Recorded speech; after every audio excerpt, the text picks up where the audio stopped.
Warning: the following program may contain material not be suitable for all audiences. Listener discretion is advised.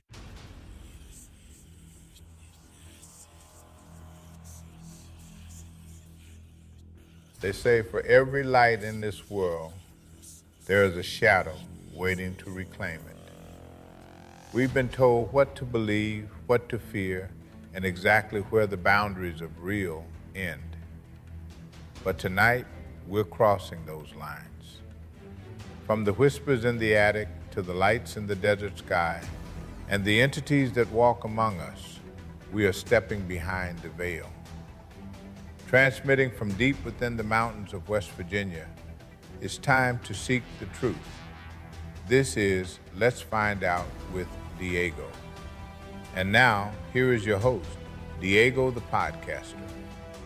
On this episode of Let's Find Out, our guest is an author, paranormal investigator, filmmaker, and a respected researcher who looks for the truth in the dark corners of coal mines and the whispers of local folklore. He bridges the gap between the documented past and the unexplained present. We're going to discuss a topic tonight that both of us have a lot of experience with, and we're going to be talking about shadow people. And these are my least favorite people. All this plus more. Please welcome back our good friend, Tony Felosi. Tony, my friend, welcome back to Let's Find Out. Thanks for having me. Glad to be here. I'm happy to have you back here for sure. But I'll take that back. Shadow people are kind of my least favorite kind of people. And we're going to get into that.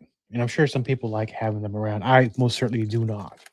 I don't either. They are the real deal folks. And I think that they feed off of the energy, when they terrorize people, that's what they're doing. They're feeding off that energy. Yep. And they also talk to me in the middle of the night. They like to mimic voices, especially my wife's voice. And then now I will jumping way ahead, but I've been getting one that's talking to me in Spanish, which is the first time ever. I am bilingual, but mostly I've had English speaking ghosts, I'll call them, or spirits. But my other least favorite people, Tony, we were just talking about this, is I don't know about you or the rest of the world right now, especially here in the United States, the amount of telemarketing calls I am getting. Yes. And these are robocalls and then data center calls because you can hear them in the background. And I don't answer, go straight to voicemail, but they're clogging up my voicemail. So definitely, I think I like them worse or least than the shadow Right. people. Yeah, we like them less than shadow people. Yes. And that's pretty bad. You gotta be a pretty bad person to be. I think I like shadow people now better. But anyway, I'm not gonna veer off what I was talking about earlier. So before we begin on this very interesting topic, because I think both of us, as I mentioned earlier, have a lot of experience with this. You investigating and talking to other people, also your own experiences. But since the last show, what have you been doing? Well, been gearing up for the fall. We do a lot of ghost walks and stuff in the fall and helping some other folks get set up with things like that. This is the 10th anniversary of my first ghost walk in Harlan County. So I'm really trying to do something special with it. And been doing a lot of research, giants, shadow people, just you name it. Anything interesting, I'm there. And with the walks around town that you're doing these tours, can you tell us a little bit about the locations that you go to and the stories that you tell? Oh yeah, we've had several giant skeletons found in Harlan County and in downtown Harlan. When Harlan first started out, it was called Mount Pleasant, and there's several documented cases through newspaper articles where that 8-foot plus skeletons have been found whenever they were laying the foundations for buildings there. So that's one of the things we talk about. We talk about shootouts, murders, feuds, and of course the paranormal. And with these skeletons that were found, are they more human looking skeletons, Yes, or do they look like yes. more beastly? No, human. Gosh, I'm going to try before I get too old to do this. I want to get my hands on one of the skeletons, because I know there's still some of them in private collections around. You know, Um there's a skull and jawbone that I've tracked down from the gentleman to his children. So I'm gonna contact his children here in the next month or so and see if they'll do an interview with me and if they have any of the artifacts. But one of the most documented cases was by when a gentleman named uh, Green Eversole. Let's see, I forget his dadgummit. Mr. Eversole was grading off Green Adams Eversole was grading off a piece of property uh, to construct a building, and they didn't go down very deep, and they started finding artifacts. Then they started finding skeletons. One of the skeletons was 8 feet plus. They were very careful when they excavated it out. He kept it for years and displayed it and gave it to the University of Kentucky. I think. Hold on. Let's see. That's the mud glyphs. I thought maybe. There it is. Would you hand me that over there, please? That newspaper article.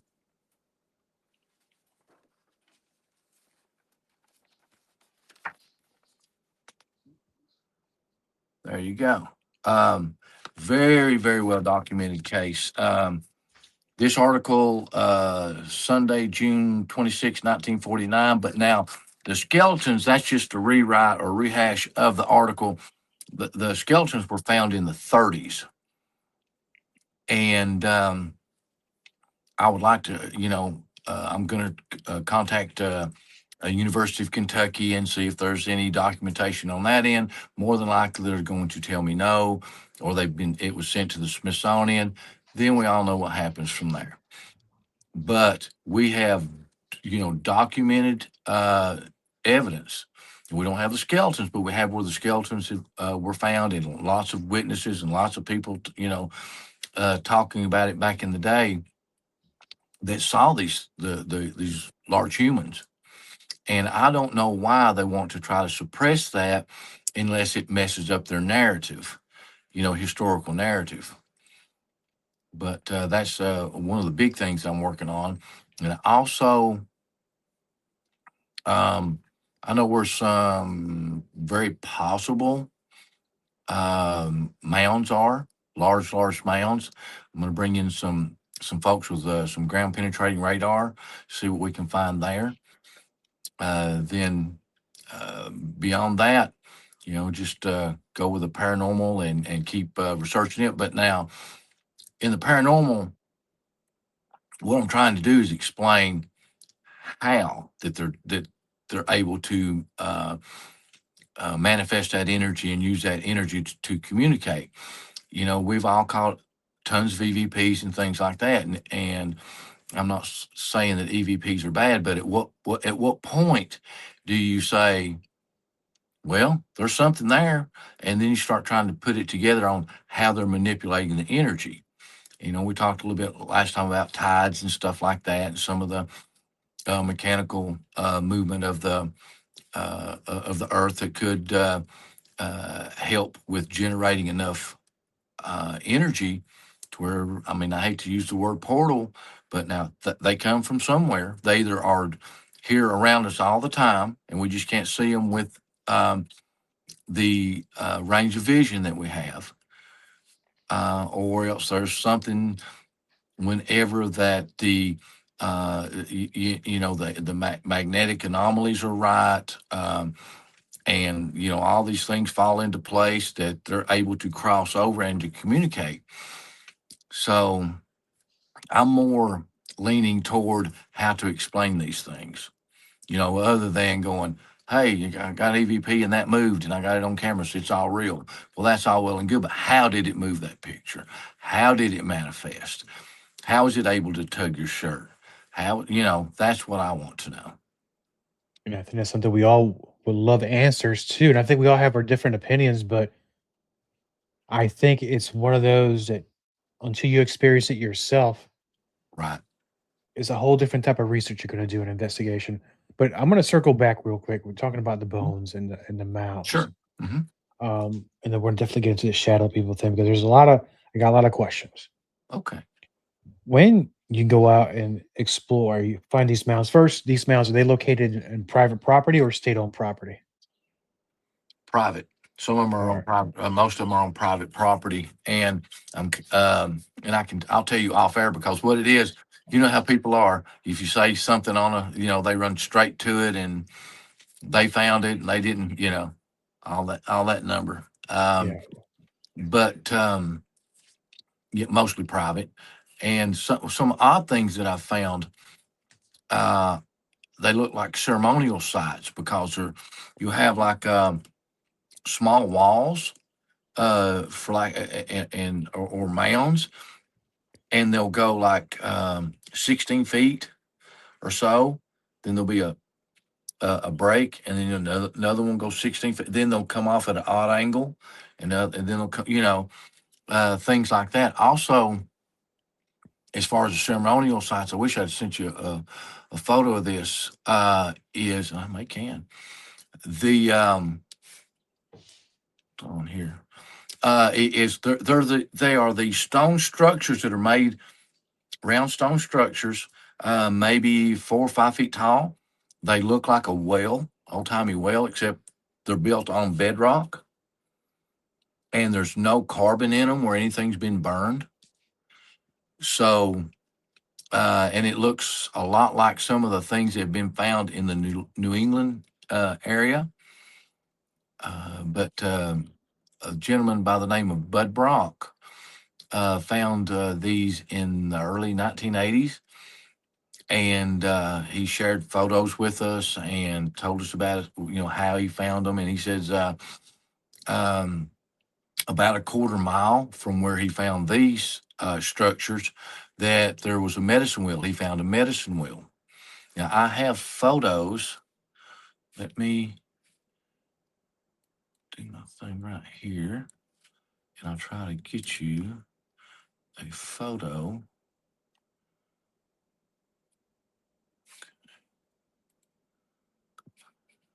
Let's go down here.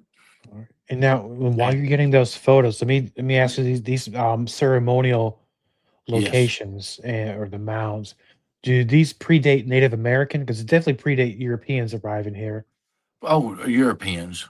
I think there's been natives here in Harlan for way longer than they say. And another fallacy is that they didn't migrate. You had everything here you would need to live and survive and thrive. Lots of water, lots of fish, lots of game. And back in the day, those days, you had huge chestnut trees, which provided tons of protein and calories and things like that. And then you had plenty of acorn trees, acorn trees. Try not to be too hillbilly-ish right there. Uh, and they would grind that into meal and things like that. So why would they migrate? Why? I mean, and then the encampments like Harlan, the city of Harlan is built on a old native site and burial ground. One of the streets is named Mound Street because all the Indian mounds that were there that was just basically pushed over and used for fill dirt to build the town. That's unfortunate. Now, we can all get to the legality of these things, but everybody knows they're there. And does anybody have a problem with this? Well, they don't do that anymore. They did back in the 20s, 30s, 40s, probably on up into 50s, because I've heard tales of the guys that used to work for the city maintenance department, and they would be replacing a sidewalk, and they would just be replacing a section of it. And once they would dig down a little bit, they would find bones, and they would just lightly, and they would cover them back up, and then just pour they wouldn't disturb them, but they would find a ton of them and just cover them up with a layer of dirt and pour the concrete over it. Wow. Now, with when areas when there's bones, and it's gonna sound like a silly question. When you do your investigations, you have your technology with you. Are Mhm. places more active when they have bones, or is it don't make any I don't difference? know. I mean, some places are. Some I wouldn't. I wouldn't say so. Uh, some places there are because you've disturbed this burial site. Uh, and then some places are not. But some of the least haunted places I've ever investigated are graveyards. And then they've been Mm. some of the most haunted places I've investigated. It's just a hit and miss kind of thing. Let's see here. I think I found. I'll send you this one. I won't bore you with all of them, but there were several of these found coming at you. All right. I'm gonna go ahead So and retrieve this pictures real quick, and we'll be right back. Welcome to the TCC Research Channel, home of Mysteries Unlimited TV, Let's Find Out with Diego, and the free documentary playlist. I'm Thomas Markle. Here on this channel, we explore Appalachian mysteries, cryptids, UFOs, folklore, and the paranormal. Every week, you'll find new episodes of Let's Find Out, Bonus Overdrive, live stream discussions, and original documentaries. We talk with authors, researchers, investigators, musicians, and people with real stories to tell. If you're into unexplained encounters, strange phenomenon, and deep dive conversations, you're in the right place. Hit subscribe and join us. There's always something new to explore. All right, we're back, and now I do have that picture. I want to bring it right up, and then go ahead sure, and walk us through what it is that you found here. we have no clue. Um, we think it was there were several of them. They were found in a kind of a geometric pattern.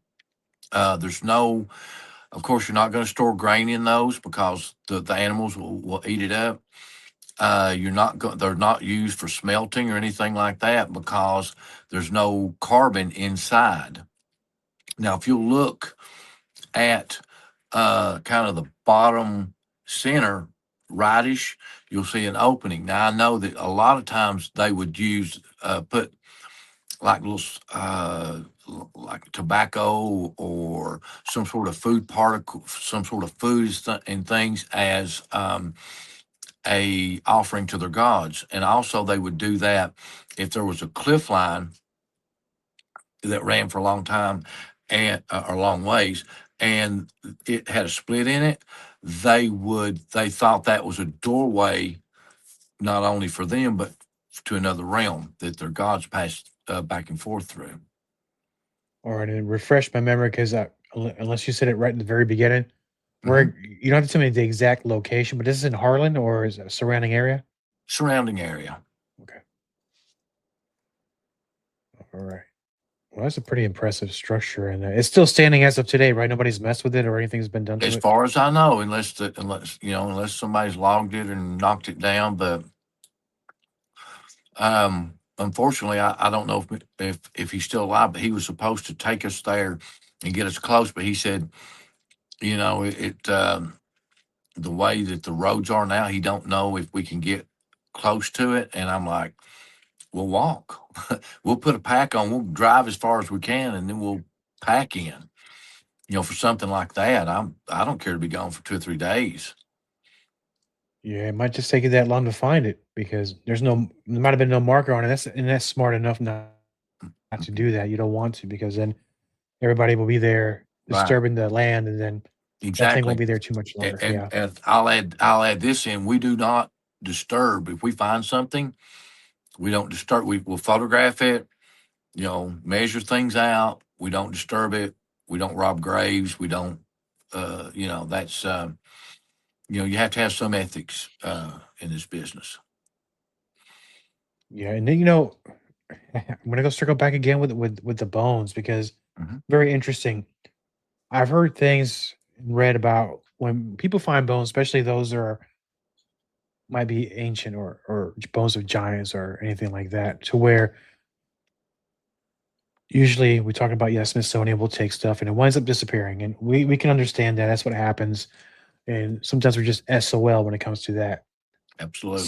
Some of them wind up on the black market, Yes. and people sell them, or same thing like with art. But I've heard of some sort of, this might be very interesting, and I'm going to try to choose my words carefully because I don't. This is not that kind of show Mhm. where sometimes these bones are ground up, made into potions for either for health or for, let's say, for Aphrodisiac. aphrodisiac. I would have never come up with that word. I know the word, but yes. So there's something to that, right?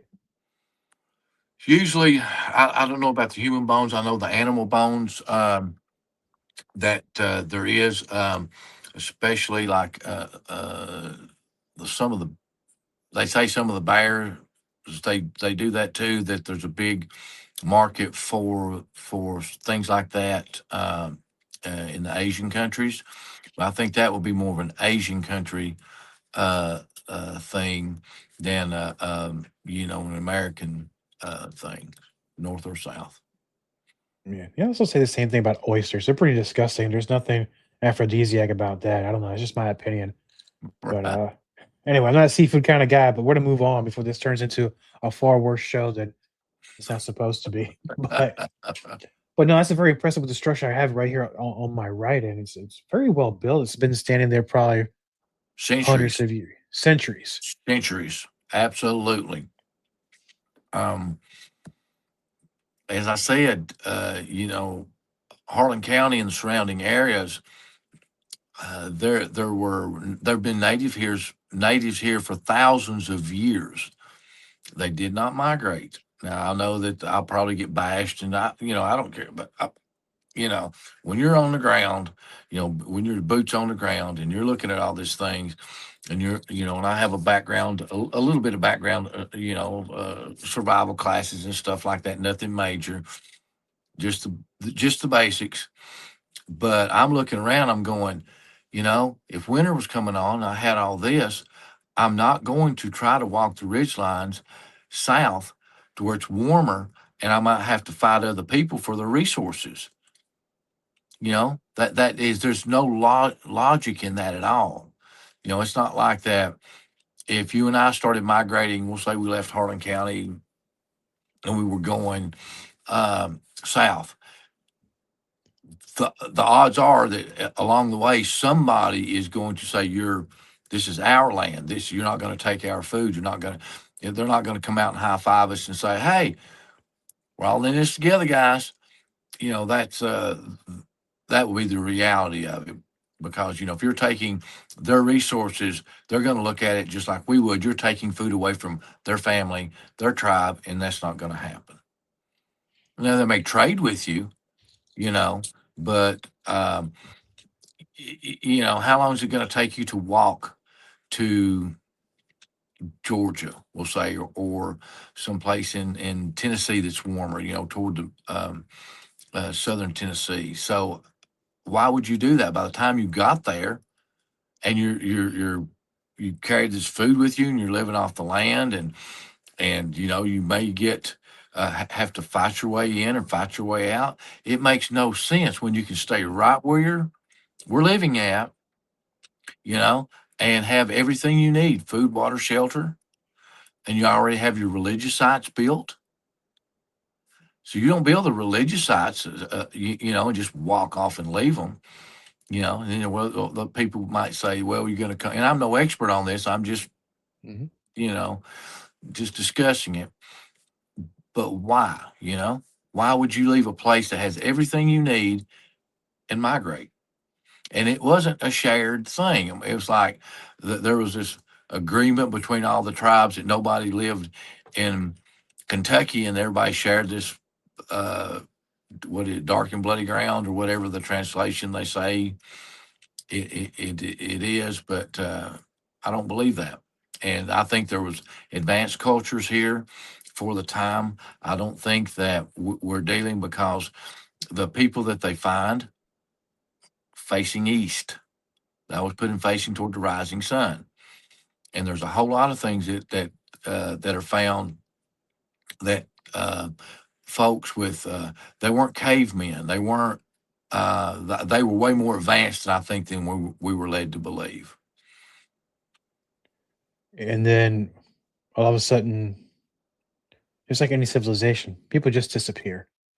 And Yep. then it comes in the new one and builds on top of that and builds on top of that. And this is how we get in Exactly. the same mess that we're in today. Now, with Harlan, because I know Harlan's rich with not only that kind of history, we're talking about folklore, Yes. paranormal, supernatural, and cryptids. Mhm. Oh, yes. And what is something about Harlan that is strictly a Harlan thing? Now, because I'm looking here in West Virginia, and I know certain states have similar things like Bigfoot or water, river monsters or lake beasts or things like that. But sometimes things are distinctly by regions. Like we have Mothman. That's our thing. And I know other states have a version of Mothman, but I think we got it coined pretty good. What is something that's strictly a Harlan thing? I would say kind of we there's nothing that's just particular to Harlan. I mean, we have Bigfoot sightings, Mothman sightings. I'm going to do an interview with a friend of mine that her family is in the next county over, but there was this Mothman type creature that lived in the area for years. And they got so used to it, it would try to scare them, and it never tried to harm anybody. But they called it the red-eyed booger, and so that's how common these were. So I'm going to sit down with with them sometime here in the next several months and get the whole story and try to get to interview a lot of the eyewitnesses. But that went on for several years, and just one day they're gone. Whether they died or they moved on or whatever. But we have that. We have the paranormal. Uh, you have Thunderbird sightings, um, ancient creature sightings. Um, I don't know whether that's time slips or what, but like this giant creature was sighted. It looked like a giant sloth. A prehistoric giant sloth is the closest thing we would equate it to. Then of course you have the paranormal, which we have tons of that. So as far as just any one thing that we're known for, we're known for it all. So you could probably live 100 lifetimes and never get everything done. No, no, you have everything from giants to uh, the white. We have everybody has a white lady ghost, a hitchhiker ghost. Well, we have that. We discovered the lady's name and when she was murdered and how she was murdered and where she was murdered at, and we surmised that she's walking the road trying to get back to her young child that was there when she was battered. She didn't die at that location. They took her to the hospital, which is at that time was in downtown Harlan, and she died a couple hours after that. But she was brutally beaten with an axe, a kindling axe, which would have been a short hatchet, so a souped up hatchet. Um, and so that happened in June or July of 46, and the first documented sighting of her was in December of 46. And a friend of mine's grandfather was driving a taxi. He stops and picks up this young lady on the side of the road. Well, she looks a little bit disoriented, and she doesn't speak a lot. And he goes, "Young lady, where are you going to?" And she's just looking around, all confused, And I guess she just jumped around, so I'd probably be confused as well. And finally, she says, "I'm going to Verda." Verda, Kentucky was where she was murdered at. And her name was Marguerite Gilbert Colvin Craig. And No, Craig Gilbert Colvin. She was Gilbert when she was, or Colvin when she was murdered. She sometimes she's called a 6 week bride, this, that, and the other. But uh, back in those days, unless that you had a little bit of money, that you either rode a taxi or rode a bus to where that you were going to town and get groceries and you come back, or you bought them from the company store, you know. But whenever that she died in the hospital, we think that she's trying to get back to that 5-year-old that saw her bludgeoned to death, and she will appear in two different ways. If you usually just to men. If your intentions are good and you just want to help somebody out, she'll either just appear in the car or they'll stop and she'll get in and then they'll be talking to her and she'll just fade out, disappear. If you have nefarious uh, intentions toward her, we'll say, because she's in life was very supposed to be very pretty, and I have a firsthand account of this young man. He's passed on now, but this happened back in the 80s, late 70s, early 80s, I believe in the 80s, and they were having a barbecue and drinking a little bit, and they ran out of something, and he was running to the store, and he seen this lady walking. So he pulls over and he says, "Hey, honey, what are you doing? We're back at the house and we're done. Would you like to go?" And she has walked up and put her hands on the edge of the door. And then she looks up at him and she turns her head, kind of like the Ring chick. But when her hair parts, when her hair goes to one side, it's like the day she was murdered. So he goes into a panic, obviously, and pulls out and gets back home, and he goes in. He's in a state of shock, and he's going, "She's dead, but she's walking. She's dead, but she's walking." And he's like losing his stuff, and they wrap him up in a blanket, and he goes into a fetal position. They're trying to keep him from going on into shock. And when he could find, and they thought he had accidentally hit someone on the way to the store, and they were in a ditch. So they go back and they don't see anything, couldn't find anything. And whenever he regains his senses, he tells the story to them. And when he went back, if he'd ever have to travel that direction again, he would wear a hat, pull it down over his eyes, and flip his collar up, and like a ghost is not going to know who you are. But I guess it made him feel better. But he never, from what I understand, he never saw her again after that. But there's been lots of sightings from her, as far as like different, if you want to know something that we're kind of known for, that would be one of them. And you have several things like that. Sometimes obviously in UFOs, we have at times we'll have a lot of UFO activity, and oddly enough, when Bigfoot activity picks up, the UFO activity picks up. Yeah, I've heard that several times now.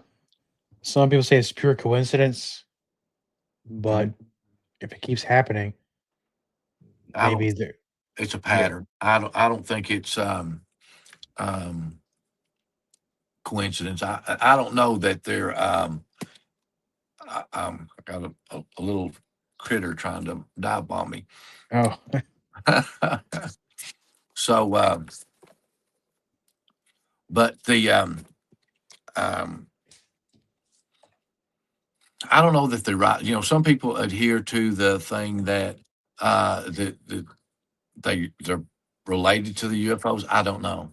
I mean, I truly don't. But all I can tell you is there is a pattern.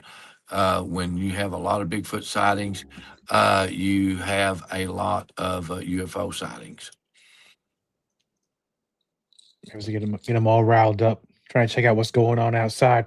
Just I like think here, something happens here, the neighbors look out through the blinds, see what's going on. Maybe Bigfoot's one of those nosy neighbors types, but I know Could there's more be. to it.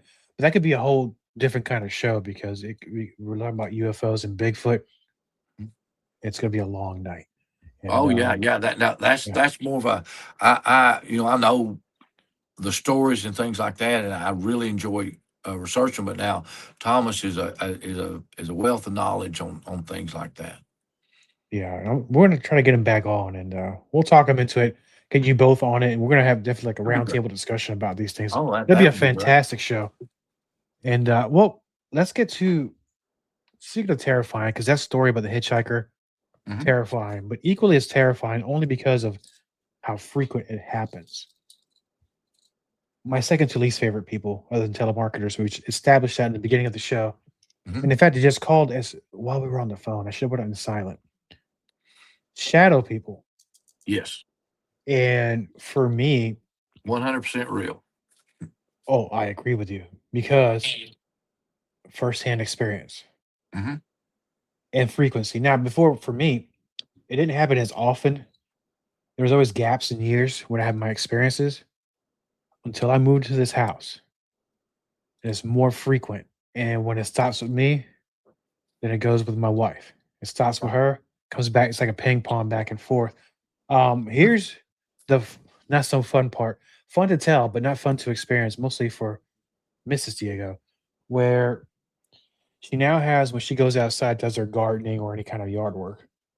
She has to take her house keys with her because it doesn't matter what door she goes and leaves unlocked. She's been locked out a few times. So now she takes the keys with her. And she never locks the door when she goes outside. Right. I don't know. And we talked offline before. I think we were texting back and forth where this has happened to people that you know. Oh yes, yes. Haunted object. A doll. We call her. Her name's Alice, and there was a little name tag pinned to her. So how come we know it's her name is Alice? And the how I ended up with Alice, and actually we on the YouTube channel, Haunted Harlan County on the I'm sorry, not YouTube, TikTok channel. You can, I think Alice was maybe the last one we did. Uh, people want to go see. It's I do a lot of shorts on TikTok.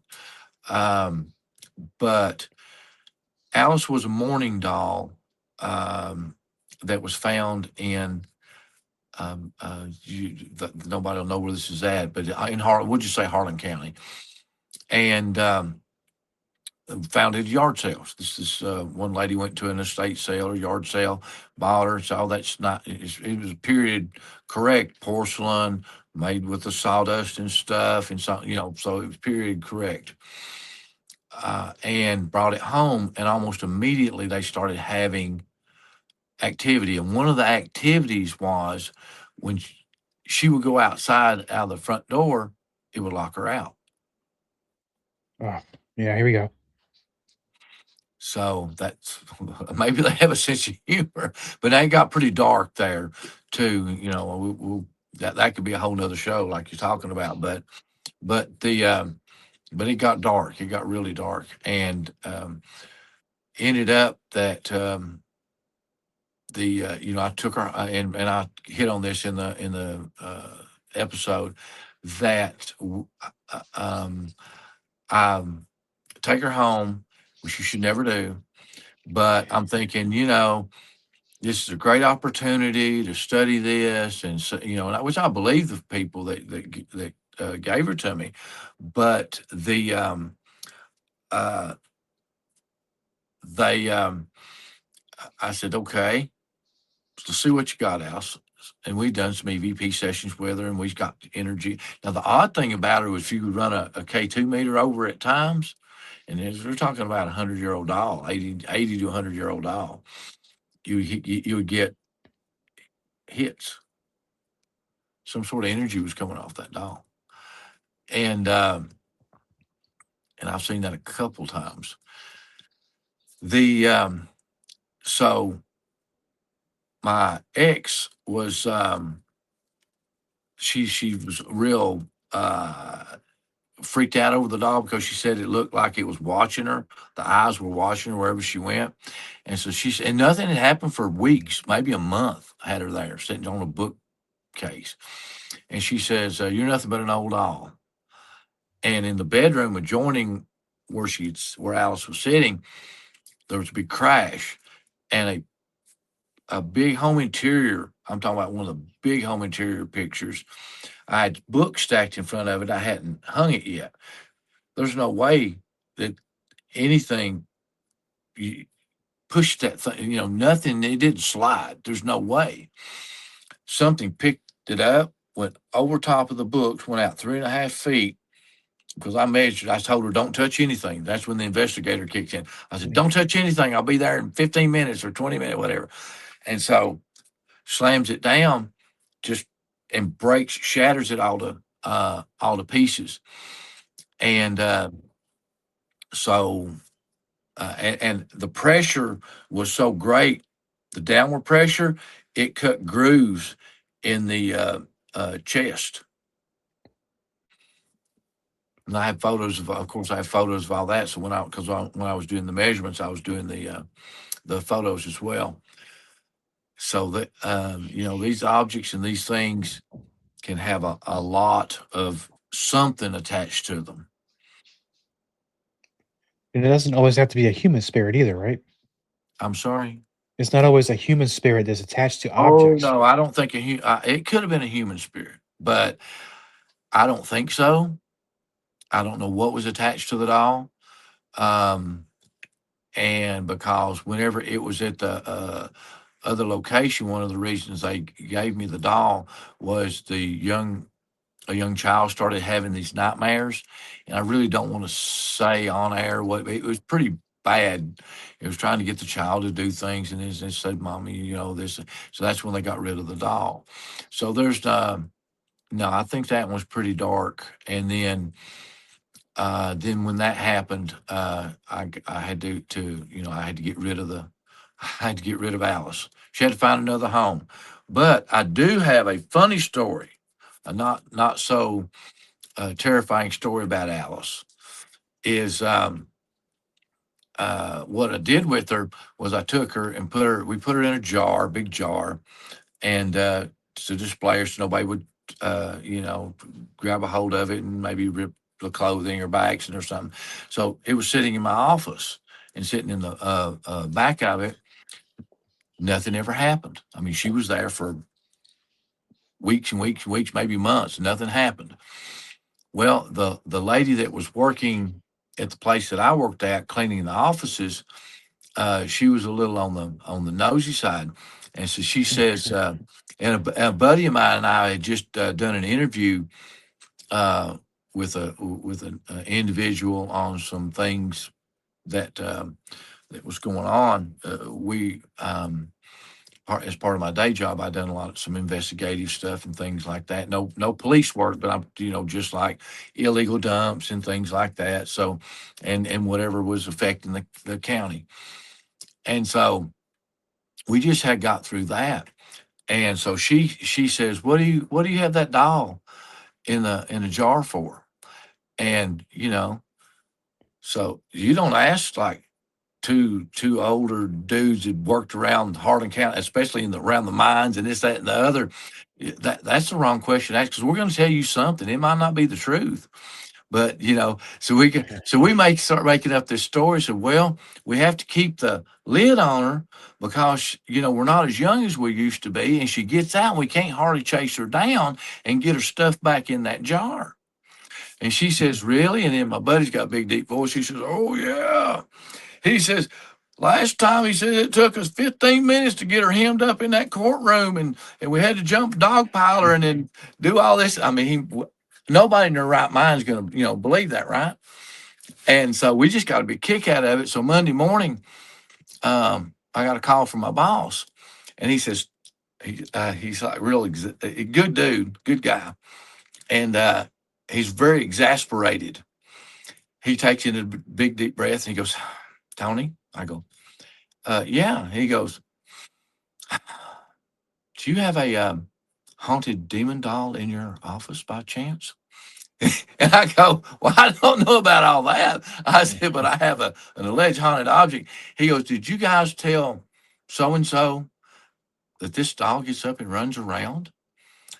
I go, yeah, yeah. He goes, I said, how did you know that? He goes, well, her pastor called me and she went to church praying for him, asking him for protection against that doll in your office. And he says, Tony, she has to find a new place to live. Click. I said, okay, 10-4, sir. So that's the humorous part of it. But true story. True story. Who would have thought, right, that somebody would have believed that? Well, it's on how you tell it to them, and how you present the story to them. Now, talking about strange things, because we're gonna go back to the Mhm. whole Sure. shadow people, and instead of me bringing up a lot of my stories, which one day I will, we're gonna have a conversation. I'll tell you all what's going on in this house. Okay, great. But what's been your experience so far with them? Is it during your investigations, or are there any in your home currently Oh right yeah, now? yeah. I've all over. But before we get into that, let me ask you a quick question. What's the geology under you? What's the geology where you're sitting? Look at your geology. I will bet you have limestone or sandstone quartz, and you have water running close by you. Well, it's West Virginia, so we're looking at boom. Two, we run on well water, and then this used to be an old apple farm, and that was cleared out about 30 some years ago, and then put up homes here. But it used to be an just a farm for days. It was all about apples. Okay, But go to the USGS site. Look at the magnetic anomaly maps, and see if you fall in if where you're sitting you have elevated electromagnetism. I wouldn't doubt that. That could explain a lot. But okay, but I've my first shadow person, gosh, experience would have been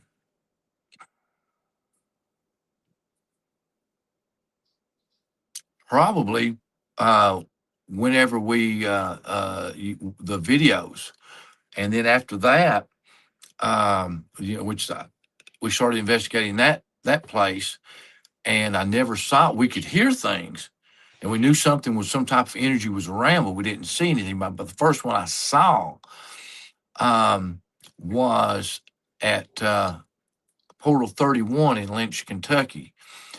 It's myself and the guy that runs that's over the place, Nick Sturger, who is a fantastic historian and has tons of great stories. If you want me to hit him up for you about the haunted mines, and so we're sitting there. It's wintertime. It's right around lunch, so me and my buddy is out. We're doing like checking on some complaints and things like that. So we go into Nick's, and we're sitting there, and it's no pun intended, it's dead. It's wintertime. The attraction shut down, so it sounds like somebody's jiggling a key in the door. And we look out, and there's no cars. Well, that's odd. Maybe they circle. So we're thinking that somebody that's supposed to be there is coming in. The doorknob shakes, and the doorknob, you can hear the door open and close, Mm. and footsteps. And it's a security door, but it has a glass panel in the upper part. It walks up and squares up to the window, looks dead at us.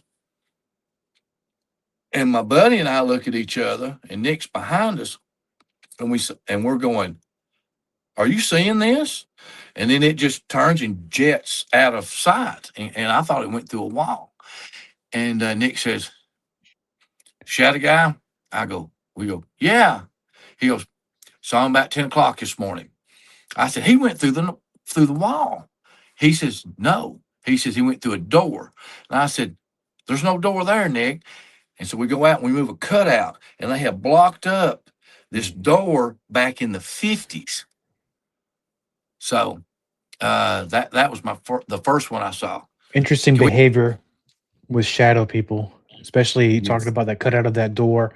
Hmm. And you thought it was through a wall, but it knew that there was a door there at a certain time, and it was boarded up. Now we're talking Yes. about an intelligence. It's not just a random shadow. We're not talking about, No. yeah. No.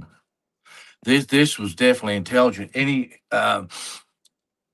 I guess the first. Now I'd seen them. I caught them on film before with static cams and things like that. But that was the first one that I actually just saw walk in and look at you and walk out.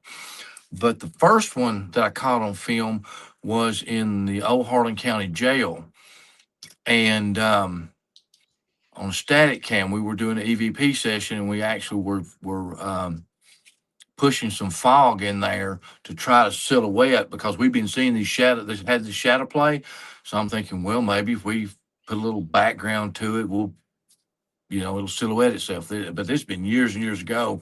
We didn't have the type of cameras we do now. We didn't, we're just getting kind of started. And I asked, could they? I may have the clip still someplace. Could you come up and walk in front of the camera? Okay. So on the EVP that we caught, plain as day, you heard, "Who's there?" And then this figure walks from the corner where it's really dark, comes out of the corner and walks across the cell block, across the way. I don't know if you've been in any of the old jails or anything. I'm sure you have, but you have your regular corridor where the cells are and the inmates are kept, and then you have over here where the guards. You'll have another partition of bars where the guards walk. And or that's how this one's laying out. And so it walks out of the corner, walks through the bars, across the corridor, across the hall, and straight into a cell. It's pixelated out a little bit, but we're like I said, we're just getting started, and my first paranormal camera with night shot and all that was like, I got it for like $50 at a Sony hybrid at a pawn shop. And then my Polaroid, do you remember the Polaroid lights that lasted for an hour? You used to have to charge up, and so we had 3 or 4 of the Polaroid lights, and so that's what we were working with at the time. Yeah. So that was the first one. The second one, I called it Bobby Mackey's, and I set up a static cam, and we're doing an EVP set. Now we're not up in the building that was just torn down. We were in the basement area type deal, where the alleged portal to hell or whatever. Yeah. You know what the portal to hell really is? A drain. It's It a seems drain. like it seems appropriate place for it. Yeah.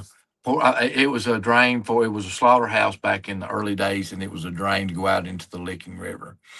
But anyways, so but now that was a pretty wild place there down in the basement, because there was there was definitely. We didn't get anything up top. I mean, the Johanna stuff is not correct, and we won't. But this isn't about Mackey's, so we're doing an EVP session, and this shadow raises up from the floor and walks off. So that was my second, and that was, we caught that, and I may have the clip somewhere. The and things like that, and then whenever it really picked up was after we did the investigation at this residence, and it was like, I don't know whether they got your name and number or what, but man, it really picked up then. I mean, started seeing them at home, seeing them up at the mines. My buddies were seeing them. And I've not been. There was one place I lived, and I didn't know what had happened because I wasn't into the paranormal that heavy at the time. It was in the 90s. I had sleep paralysis, but I wasn't asleep. I mean, no way, Mm. shape, or form. It was like the ceiling came down and something. I was under a lot of pressure, but I couldn't move. And Yeah. so I'm thinking, maybe I didn't know what. I didn't know what had happened, but I knew I wasn't asleep. I did not see a shadow person, but I can tell you this: I dang sure was between terrified and crap in my pants because I could hear stuff Yeah. moving around. Um, but I know no other the big name paranormal guys have ever been scared like that. They would if they tell the truth they have been. Um, but I could hear stuff moving around, but I couldn't move. I couldn't move my head to look. All I could move was my eyes. So I didn't know what had happened, you know. Um, and I kind of wrote that off. And then as I got in more into the paranormal, I thought, well, maybe that was the experience I had. Then I started interviewing. My friends started coming forward. Now that we'll fast forward to the 2012-ish or so, 2000, a little maybe later, 2018, 17, 18. They were coming forward with their stories. A lot of them were children when this happened. They were uh, same thing, sleep paralysis, but it's not. They weren't asleep, and they said the thing just come up. And I'm getting the same story from all these people, so I don't believe that it's just. I don't think that every time that somebody says I was paralyzed by a shadow person that it is, you know. But I believe that way more are true than not. And he said that this thing just come up he was sleeping on the couch. He was in his teens, early teens, and it comes up over the couch like this and hovers over him. And he was obviously he's terrified. And I think that they feed off that energy. That's why they terrify you. It would be like, maybe that's, I mean, we have to eat, but we have to take our energy in through food. And if they're an advanced being, I believe they are in a different realm and definitely advanced beings. I don't think that we are at the top of the food chain. That's your first mistake. We are not at the top of the food chain. Um, and I'm getting story after story after story after story. Then we'll go on 2020 or so, 2022 is whenever that I first was contacted by these homeowners, and they were living in a house. They were having tons and tons of shadow person activity. Now, the person that had the lady that had lived there before, her and her husband had built the home in the 50s. So her husband wasn't seeing these shadow people, but she was. And it would turn the lights on and off her car at night. It would talk. It was inside walls and would talk to her, uh, open and shut doors, just all sorts of stuff. But not the husband. So the husband ended up leaving her because he thought she lost her mind and he was in physical danger. And she started shooting into the walls when the voices. Oh yeah, when she would hear the voices, she would shoot into the walls. And then a buddy of mine lived beside of them. And this lady, before that happened, she was like good to the kids in the community, bake them apple pies and give them stuff and just a nice person. And so she throws the door open one day and she goes, "You guys are what's causing it. You're the ones that's turning the lights and stuff on and off on my car. You're doing all this." And they were working on a vehicle. They had no idea what she was talking about. Then she whips out a pistol and starts shooting at them. And thankfully, nobody was hit. You know, they all dove behind a car, and she shot empty and went back in the house and slammed the door. And so they call her daughter and says, "Look, the police are on their way. We know she's been having some issues. If you'll come get her, we won't press charges. But you have to get her out of here. We don't want this to happen again." So the daughter came and got her, and she moved in with the daughter. And I don't know if it followed her or not.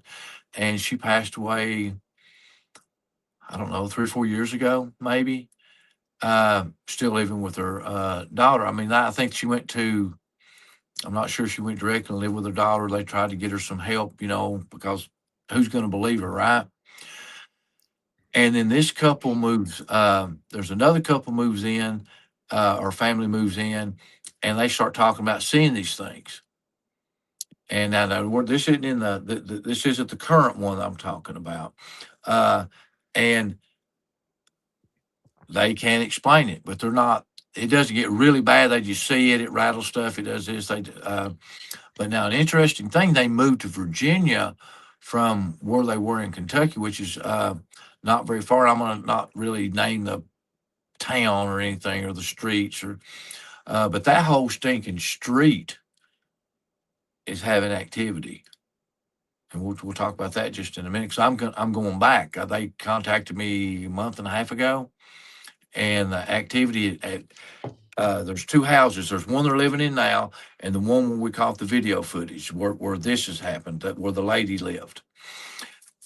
And so then they leave, and these folks get it. Well, the first night there, they started having activity. And which we've made the movie, so if anybody wants to know their names, they can go watch Shadow House 40 Years of Terror, which is on Tubi, Amazon, and all your other good streaming places. Shameless plug. And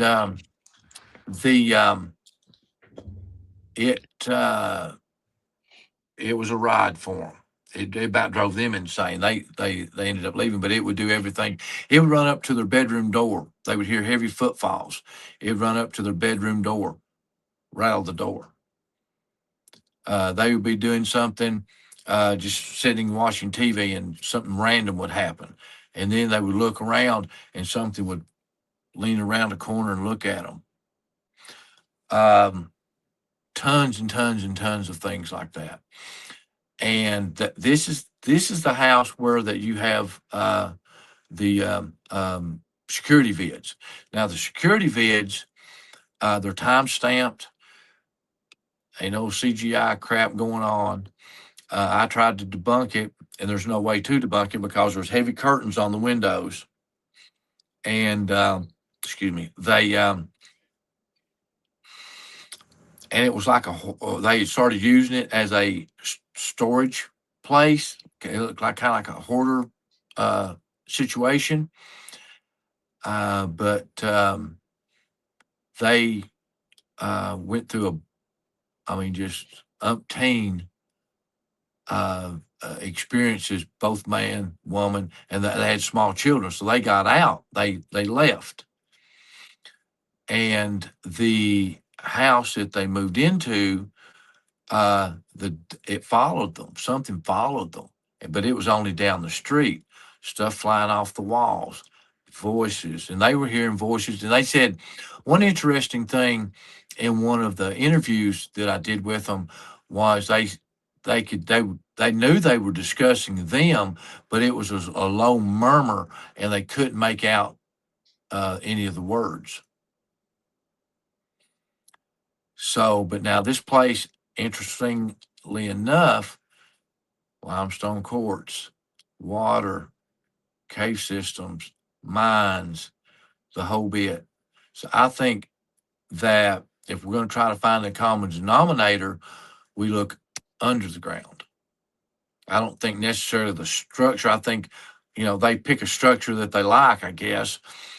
But I don't think it's the structure that draws them as much as it is the energy around that that allows them to, whatever you want, realm jump, whatever you want to call it. But now, Michio Kaku talks about the Kabbalah. Are you familiar with Michio Kaku? He's a I am not. theoretical physicist from New York University. Been on Art Bell a whole lot. He is either the originator or co-originator of the string theory and superstring theory, which is everything is related to vibration. You know, like a string on the instrument.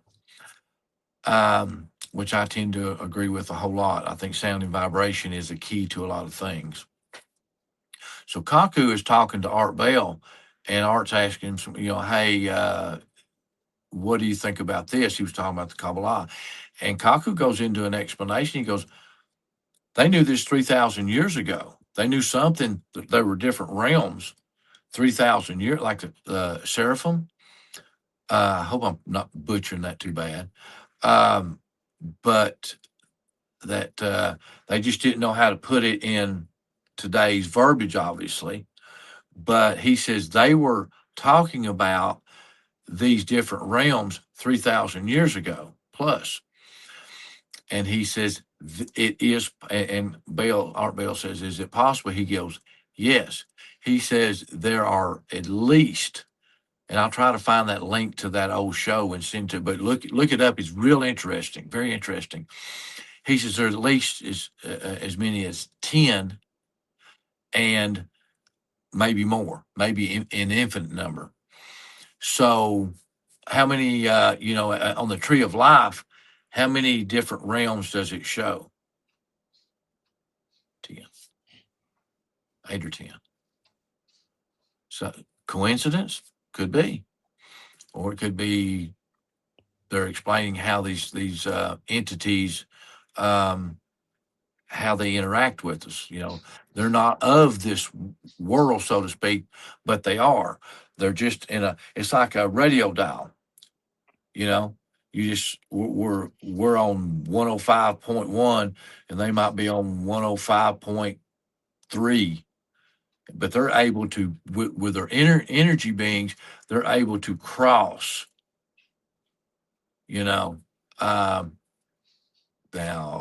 is that a great description of it? No, but that's the only thing I can figure that makes sense is that they're interdimensional beings, and I think UFOs, a lot of stuff is interdimensional. But it does make sense in a sense. It's kind of like when NASA or I would say SpaceX, when they're getting ready to launch a rocket or put something in space, there has to be a window of opportunity in order for that rocket to make it out of the atmosphere. They can just willy-nilly just launch something and go into space. There has to be a window Yes, where you correct. can. If it's not the weather, it's the atmosphere. It's got to be something. I'm figuring is they'll decide when to, we'll say, portal jump or whatever jump dimensions. When everything's lined up correctly, then they can cross to the door. Then the door's open, they can move in, and then they leave before the door closes. Maybe it's something to that. I think Same thing with the something like frequency. that. Yeah, I do. I think, and I think they can. I think they can stay here a while. I think that they're not. I think they can cross back, but I think that their other dimension is not across the galaxy. I think it's here. I think that we are living.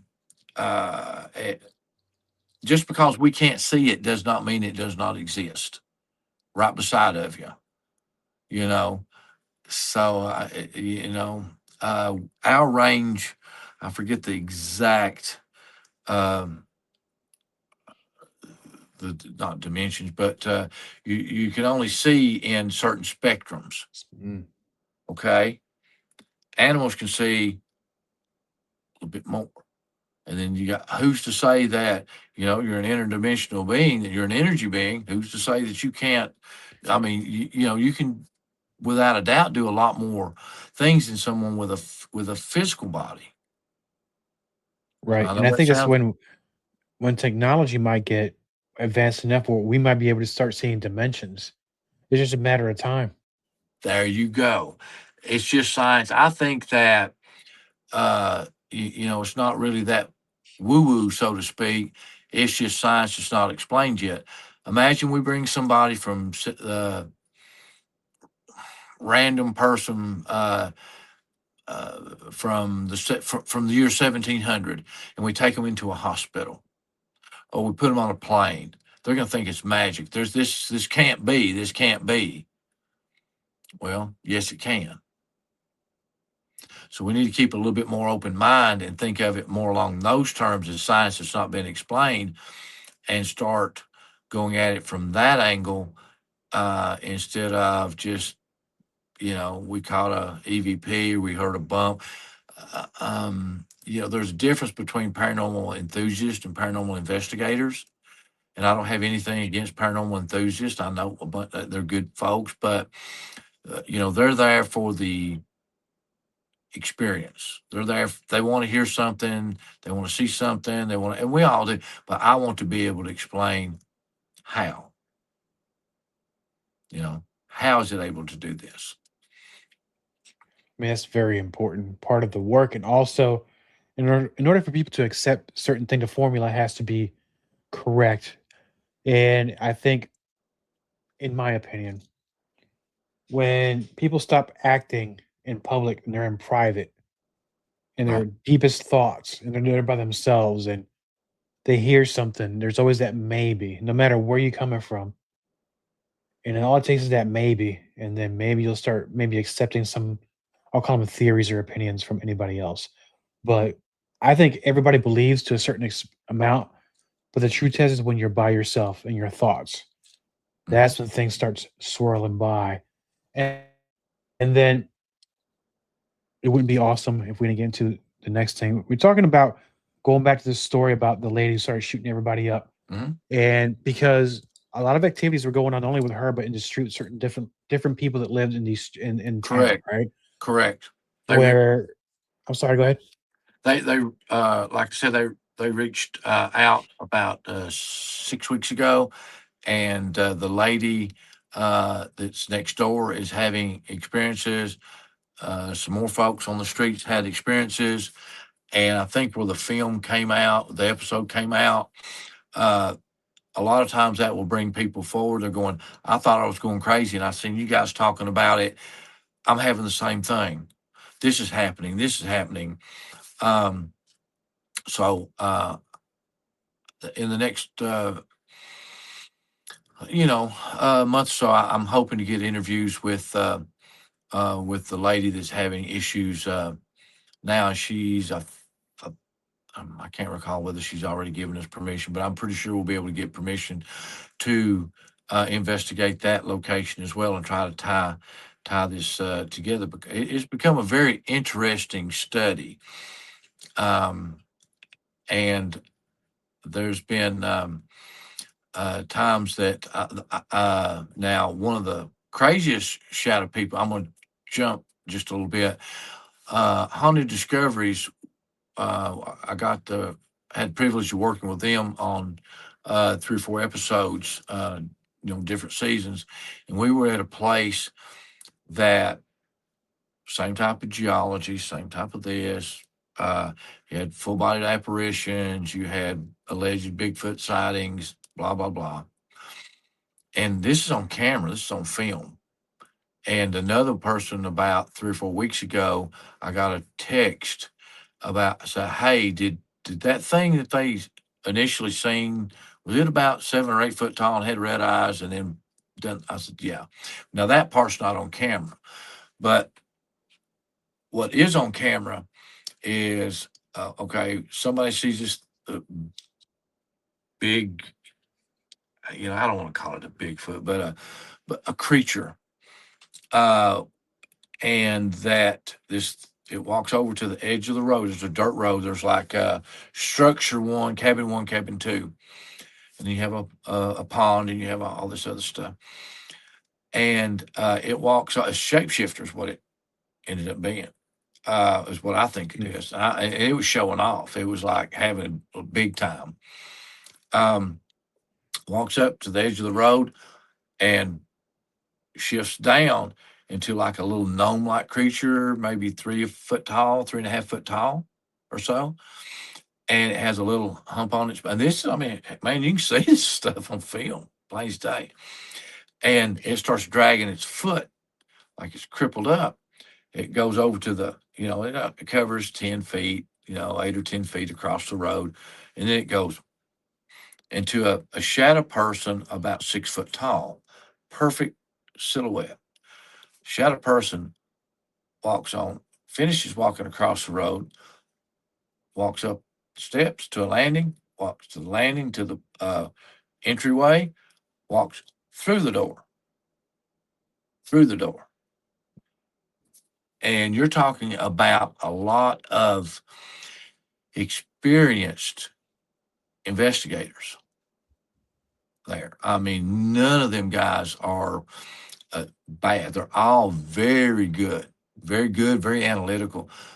The film crew was really good. I mean, they lost their funding, but Brandon Alves, Mustafa Gadalori, Kevin Oddie, Craig Owens, and Harry Kluwer, top shelf.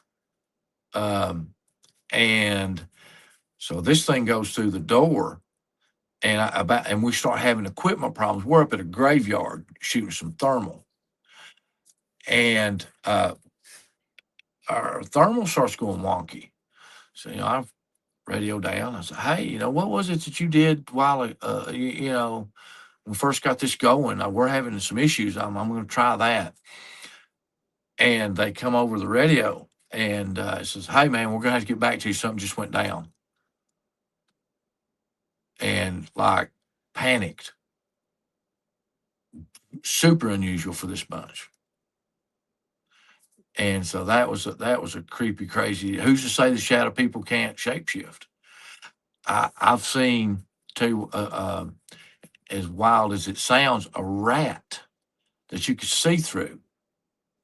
And there's different types of shadow folks. You have the what I guess you would call a wisp that you can see through. Looks like just smoke. Then you have the darker ones that you can't see through, and the block out light. And that's some of the things that this couple had.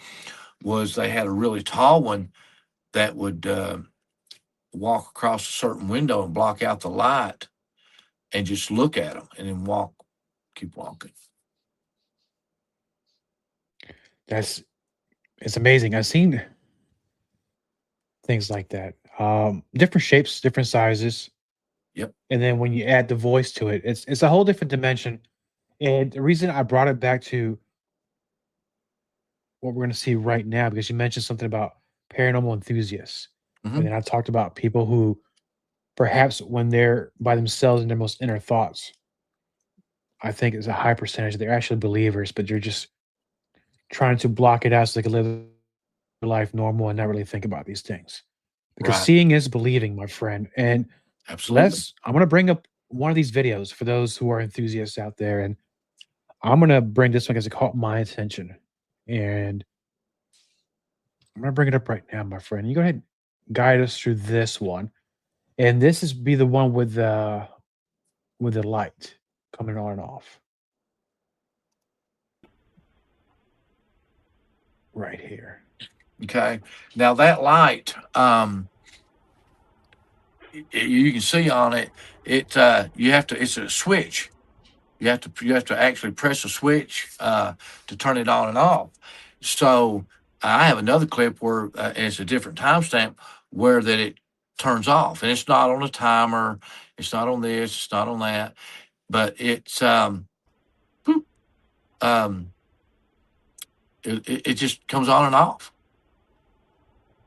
But I think what they do is they like attention. They know that camera's there. You're not catching them. You've not set a mouse trap and you've caught the shadow being, like an aha moment. No, They know you're there. They know the camera's there, and they're just bored or whatever, and they are absolutely messing with you. Yep, and I'm gonna play it one more time because it's very good piece of evidence we have here. So you see that, and it's almost like the brightness dims and comes gets bright again, which is unusual for a lamp. This is the brownout. I'm not seeing where this is a case Yes. of a brownout.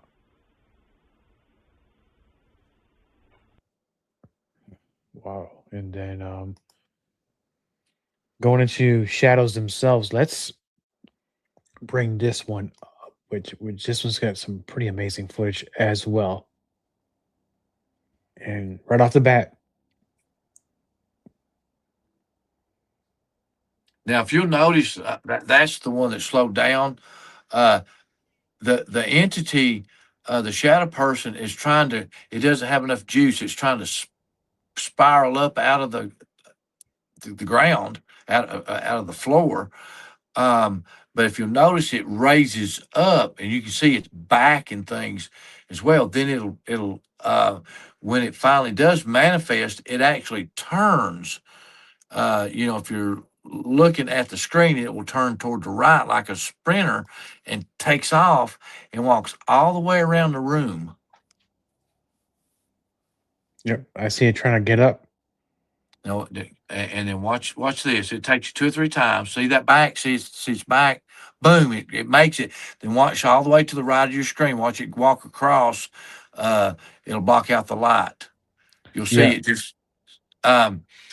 And it's 1 o'clock. It's almost. It's 12:50. If this is the one 12:50 something, almost 1 o'clock of the day. Okay, and you can see it's daylight out. I went back and looked at the weather that day. I went, I looked at all the different things that it could be. Um, there's no way the way the house sits and it's daylight. There's no way that a light shone through there and done all that directly like uh, the static cam security cam is only about 3 or 4 feet from the back wall and window, which has heavy drapes over it. Okay. Now, if I to replicate, how are you going to replicate that? If I put a big spotlight, we'll say I'm a nefarious person wanting likes or something on my page. How are you going to fake that? If you put a big bright light behind him, you're going to see that it's going to be all over the wall. You're not gonna be able to just zoom it in on something and a person and have them walk around. There's not enough room. no, especially not in this room. Now, I There's paused it not here enough. for a reason Yes, because the way it looks to me, my eyes, it looks like somebody's trying to take a running start, exactly, and then exactly. like look. Mhm. So now I paused it right here. So if you look at it, like right there, it goes back. Yes, and It turns. tries, You'll see it turn to its right. mhm, and then it kind of went off to the races. Yes, And that is absolutely. That's that is crazy, isn't it?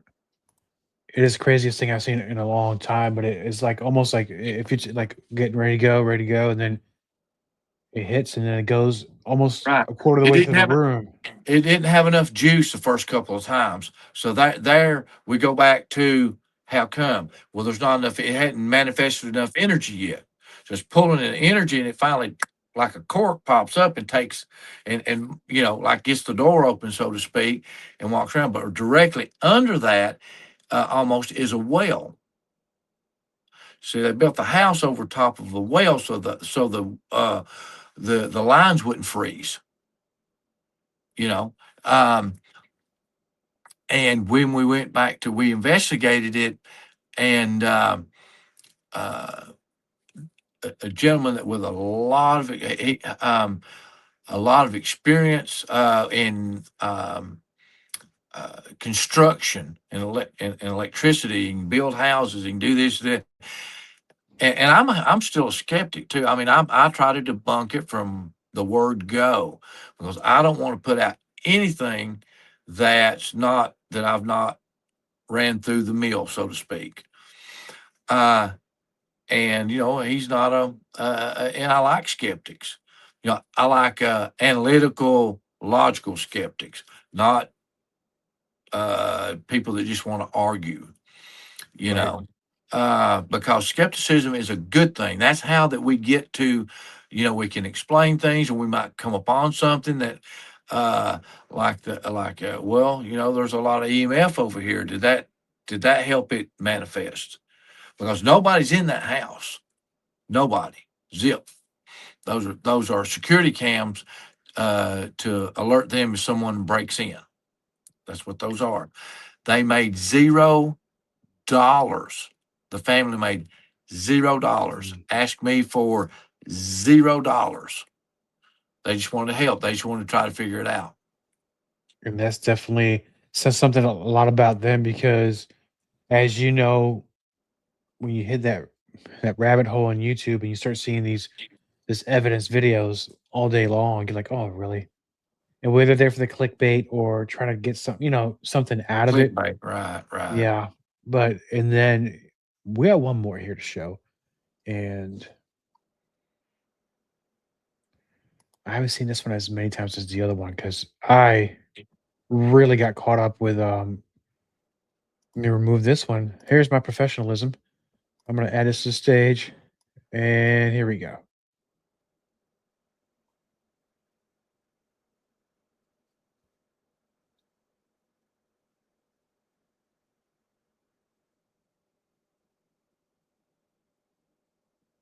Right, something shifted their colors Yep. You'll on the see it. lower part. I'm gonna try it again. I'm sorry about that because I was a little That's bit. okay. It happens more toward the front of the video. It's really quick. Let me go back then.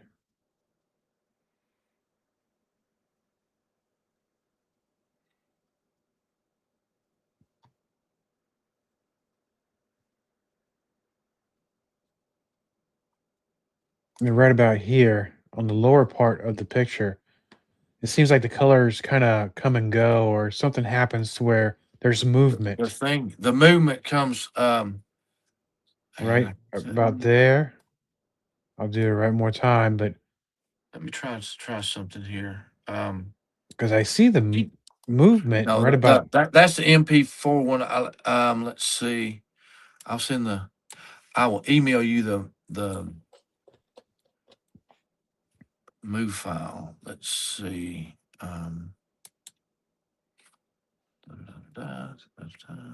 Clip two.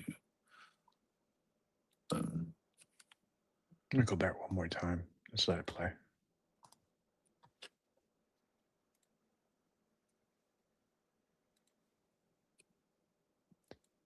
Now, this being in the same house, is this within the course of the same day, or is this different times of a week or a month? I'd have to look at the thing. Some of it happened the same day. Some of them happened like weeks apart or maybe months apart. Okay, yeah, it's because the timestamp's kind of hidden from me a little bit here, but let's see.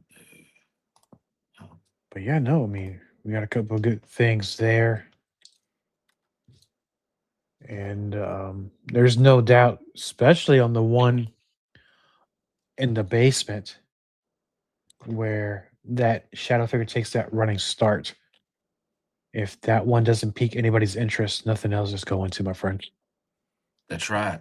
Let me see if I can get this. All right, so that was just a quick pause because we were watching the video earlier, the Shadow Man clip, same angle, but this one that you just sent me. Now it took a while because sometimes I have a lot of issues receiving emails. If it doesn't like what it sees, it puts it straight in a junk file. Well, But also the I think I shadow. know why. If you'll notice that certain things you talk about, certain things don't want you talking about them, and you will have electronic issues, and I can't explain it. Well, it worked out to our advantage today. Thankfully. Here we I'm all right, prepare yourself, people, because this is something else. Talk about a running start. It's just kind of like whoosh. Um, putting this right now. And I'm gonna rewind it. And then here we go. Boom. Boom. All right, let it play. I'm gonna play it one more time. It almost looked like the size of a like a 3 or 4 foot tall child, but it was very short. But as it kept going, it kept getting a little bit bigger. And I'm sure it would have been full size had he kept if the whole frame been captured. It would have Hmm. been probably a lot taller than 4 feet. But I'm going back and then I'm gonna try to pause the best I can once I see. I would say you're about right on that because in that the way that everything's laying out, that's about 3.5, 4 feet. Yep, here And we go. No, go ahead. I paused it uh, right there. and let's go back to the other location where we're seeing the shadow person.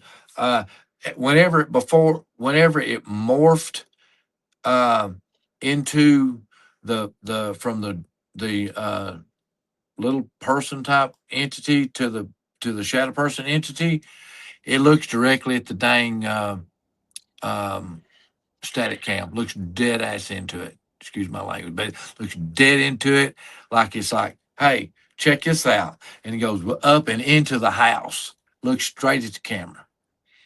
Yep, and this one had a very so I paused it right before between the door and that window. Hmm. You see it because it started towards that back well, I call it back wall, that wall that's where the right next to that open door as it was getting a running start.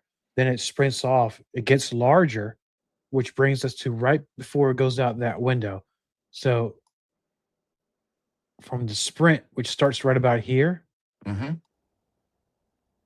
same characteristics as the other video Yes. where it gets bigger and then just darts off, and then boom, there he goes out. Or it, I don't know he or she, but it I darted often out. wonder that too. But yeah, my now that last one you sent me, Hmm. that video, for those out there that are on the fence about what we're talking about or your research, your investigations, that would be the word, the coup de grace, as they would say. But then you one up me again. And you send me something. Now, let's talk about this particular thing that was seen outside the house, this leaf. Mm. And Yeah. Uh, Right. you can look at clouds Right. and you Paranoia. might Right. see a rabbit or a dragon, or you might see whatever, but you're never going to see a leaf that looks like this. And They were moving into the family was moving either back into the house that they went to when they left the one where they caught the video footage, or they were moving back in because they came back and moved back in this house, and I forget which one. But it was an omen. They said when they opened the door, all of a sudden the wind kicked up and blew that in, and just right in front of them. It kind of blows by and rolls up, and boom, there it is. And that's the yeah, only but one. it's But plain as day. it's the only one that blew in the house. It's a what do they call it? A bad omen or a message of some sort. Must Obviously, now, must been must well, be. But I I know would people be.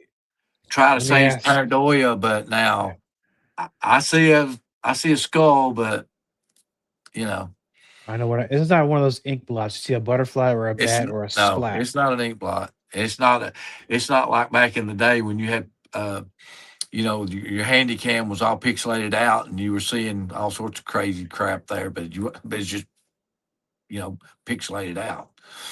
Um, Yeah, and you don't even have to cross your eyes or squint. It's right in front of your face. Let me ask you this. right. It wouldn't be me if I didn't ask.